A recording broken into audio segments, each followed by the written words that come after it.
Welcome to Chillin' 101. We hope this video helps. You start by confirming compatibility, Android 10 or newer and carrier Esim support. Once done, connect to a stable Wi-Fi and keep the battery above 20% to avoid interruptions. Make sure you have the carrier QR code, activation code, or SMDP plus details at hand.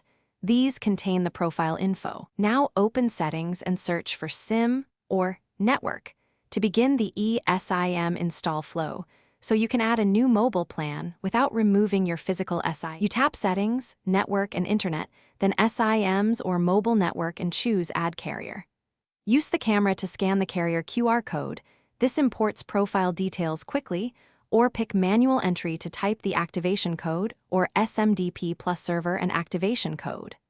Once you confirm, the phone downloads the Esim profile. This can take a minute. When the profile is ready, choose whether to make it your primary data plan or keep it for calls and texts as a secondary line.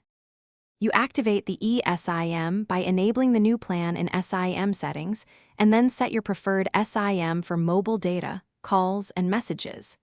Once activated, check signal bars and try a quick data load or call to verify. If the network doesn't connect, restart the phone or toggle airplane mode to force network re-registration. If problems persist, contact your carrier and provide the phone IMEI plus the Esim activation code so they can troubleshoot provisioning from their side. Thanks for watching. Consider subscribing if we helped you.